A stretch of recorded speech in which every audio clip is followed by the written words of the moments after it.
Alright guys, and welcome back to the channel. It's been a little while again since I've done a video, and I do apologise. It's just been really busy and got so much stuff to do, but I thought when this vehicle comes in, it's definitely one I've got to do a YouTube video on. You're joining me in a Mercedes-Benz CLS450 AMG Line Premium Plus, and that has the 3-litre V6 petrol engine with a turbocharger, of course, and it also has a mild hybrid electric vehicle element to it. So I don't think that this will drive purely on electric, because I've driven it for a couple of days and it always seems to have the engine running, and I really don't mind that, to be honest with you. But the hybrid side of it, the electric motor side of it, is very, very impressive, because it does give it a ginormous amount of power and torque as and when you need it. But at the same time, it also helps with the economy massively as well. But we'll kind of dive into that a little bit as we get on. But I have to say, Mercedes, they're never really a vehicle that when they come in, I always appreciate them. I think they're nice cars, they're built well and everything like that. But I've never really yearned for one. But this one here, as soon as I took it in, I thought this is a really cool car, and I wouldn't mind having it myself. It's fair to say it's a really cracking car that I've been driving these last couple of days. So this one here is in a Designo red, or metallic additional red they call a hyacinth red, I think they call it. And it actually has the proper leather seats, the Napa leather seats, which is really quite nice. It's better than that Artico leather that Mercedes put in their kind of like run-of-the-mill cars. So it has a few bits that make it a bit more special.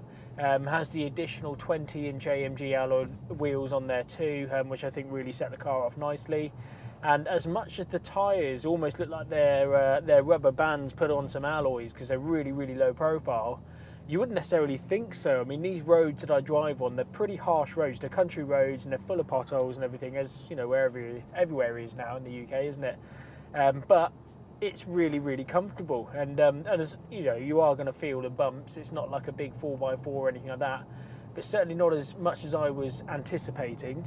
So the ride quality is absolutely exceptional.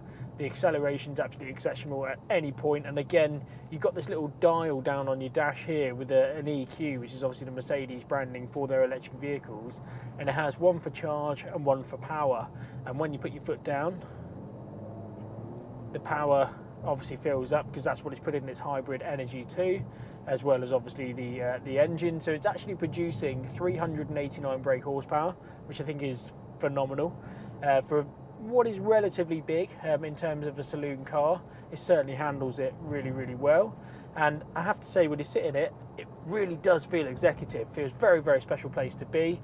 I love this wood effect that Mercedes do. Not everyone does, and I can understand as to why, but I personally am a big fan of it.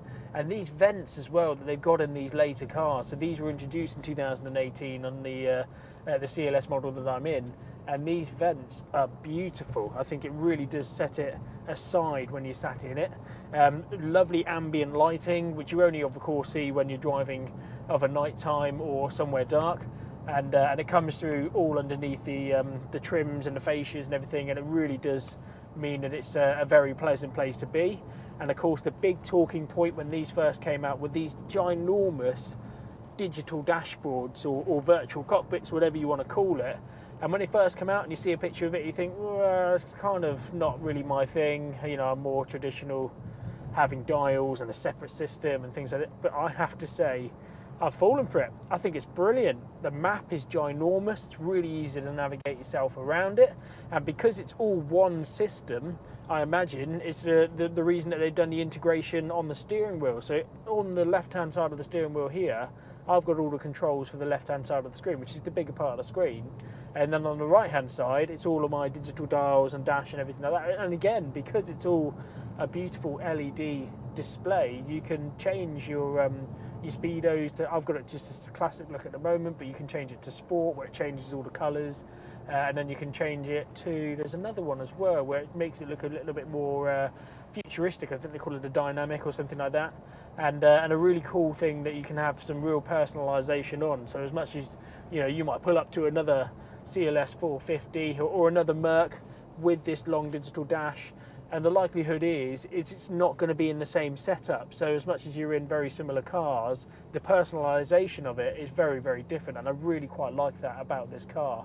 as I say, it's very pleasant to drive. The MPG I'm getting, considering that it produces 389 brake horsepower as well, and I think it also comes down to this 9-speed gearbox. And I've said previously in videos of mine that I think the 8-speed is the perfect number, and I still do stand by that. But the 9-speed is certainly nothing to turn your nose up at. It's very, very flawless in the sense that there's been a couple of issues where it's had to jump down in like 2 or 3 stages, and I sometimes think, you know, if you just had a little less gears, you wouldn't necessarily feel that jump so much when you put your foot down. But at the same time, it is all for the economy of it as well. So let's get on to here. Since the start, and again, it is country roads, and you know, here and there and whatnot, it's producing 37.3. I'd like to think you'd get well into the 40s if you kept it at a nice steady pace on the motorway. So massively impressed with the economy of it, especially considering the performance it gives you as well. A very pleasant place to be. You still get the Mercedes system down here, which they've used for quite some time now to control what is on the screen, and it's still got the same little niggly things that I've said in previous videos of mine with the Merc. It's not the easiest thing to get around. I actually find it easier to use the touchpad on the steering wheel to control everything that's on there, because it makes more sense to me in how it flows. This one here, as I say, you do have that touch sensitive pad on here, which you can use it almost like a bit of a mouse. It's similar to what Lexus did in some of theirs. And then you've got the dial, which controls the same amount of stuff, and you can use it to knock up and down and things like that. You have to get around it, and once you get around it, it's not so bad. But I do think that there are better systems out there, that's for sure. The BMW iDrive system is quite good, and the Range Rover systems are quite good, and I think they probably win just out on that front there. But in terms of the ride quality and the comfort, really, really impressed. Another cool thing that Mercedes do, of course, is their dynamic drive select. So every time you start the vehicle, like most manufacturers, it starts in that comfort mode, which is kind of in between the eco and the sport. So if I press this dial here, put it down into eco mode, it will of course reduce your throttle response, reduce the amount of power that's readily available, and keep everything else in comfort mode. So it actually changes your suspension stiffness, your steering and things like that. It just puts that engine into the eco mode, and it means that it's slightly less exciting to drive, but again, it's not meant to be exciting to drive in eco, is it? It's meant to be about that the performance of getting the best MPG that you can and using as little fuel as possible. So it's quite a cool thing to have, realistically. And then if I put it up into sport mode, it then changes everything into sport. So the engine becomes a little bit more responsive, your suspension becomes slightly stiffer, the steering actually becomes a little bit heavier too and more responsive. You can feel it as it dives in and out onto the road too. It then has a Sport Plus function where it does it almost doubling up everything again. So the engine becomes its most responsive and the suspension becomes its stiffest. Steering also becomes heavier again, and it also has, and I think it does come through the speakers, I'm sure it has to, right? I'm not sure with the electric hybrid side of it. That's a horrible bit of road I've just gone by. An electric side of it would change the engine note, but it actually sounds more throaty.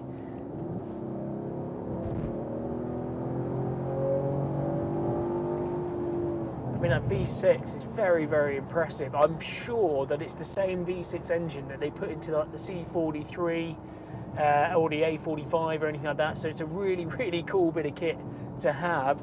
And you also have the individual option, so you can change it, you can adapt it as to whether you want to keep everything else into suspension and steering into comfort, whilst having the engine into sport, because you might find in sport it's a little bit rough for the road that you're currently on. Or you can obviously change it the other way around, although I'm not really sure as to why you do that. But still, really, really cool, and I really quite like it. So yeah, I again, massively impressed, always am, when it comes to the manufacturers, when they actually have the modes that change how it drives. I think, you know, there are some manufacturers out there, you put it into sport mode, doesn't really feel any sportier, or you put it into an eco mode, nothing really changes. So I like the fact that it actually has those functions doing something, which is quite cool.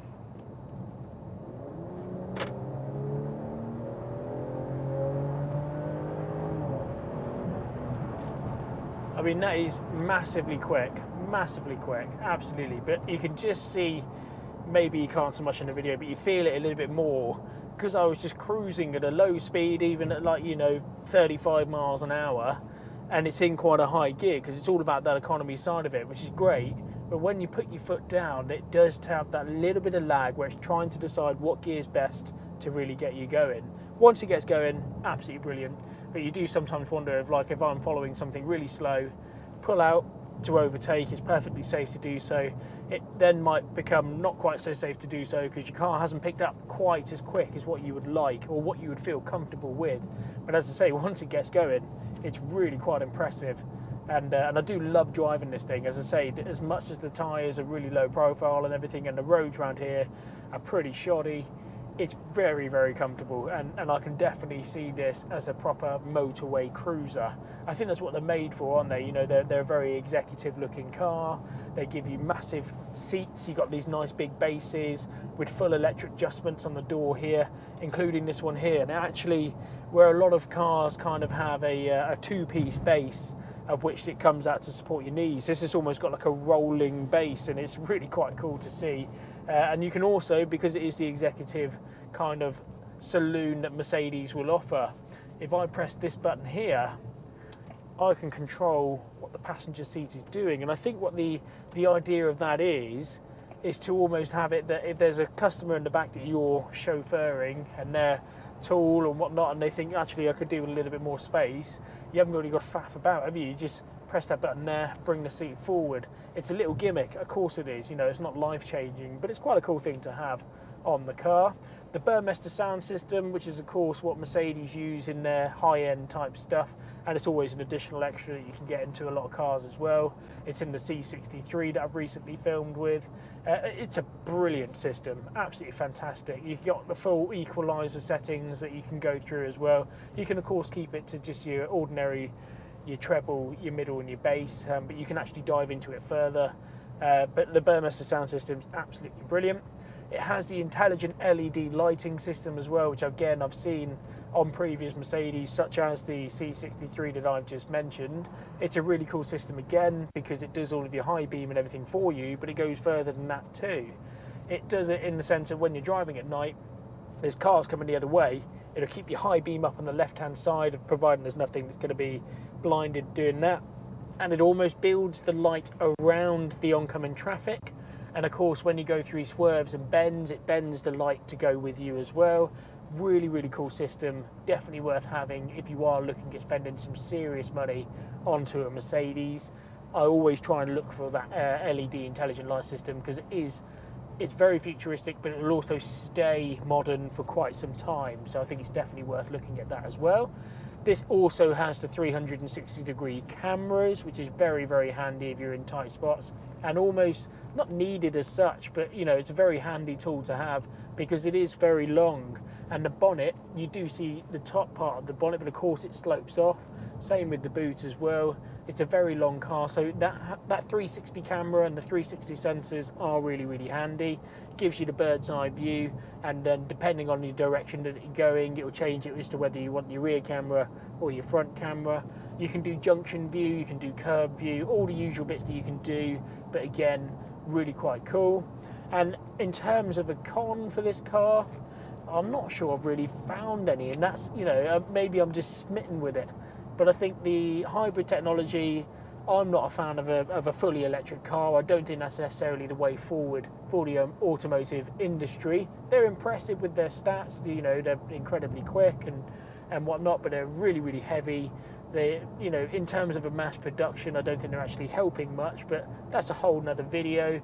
The electric hybrid version of this, which is essentially what this is, as I say, it's a mild hybrid. I don't think it's going to ever run purely on electric, but it certainly helps with that economy, with those electric motors, and it's self-charging as well. It's not a plug-in hybrid, so every time you brake and things like that, it's obviously building it back into the battery, which is a really cool way of doing it. And I genuinely think that this is a very good solution with what we have available at the moment to get better economy out of these petrol cars, because diesels, as much as I'm a big fan of diesels, believe it or not, they are seen to be you know, very, very bad for the environment at the moment. And you know, again, it becomes a very touchy subject, isn't it? Because although they're said to be the worst things for the environment, but you get more miles to the gallon, which means that you're using less physical fuel. But that's a whole nother thing, isn't it? You know, I didn't mean for it to get quite so political in the rant there, but I just think that this technology with this power and this comfort is brilliant, and I really, really enjoy driving this car. As I say, I was never really expecting to feel this way about this Merc, but it's really, really cool. I think the tech's brilliant. You know, very, very crystal clear displays with plenty of personalisation that you can do for yourself.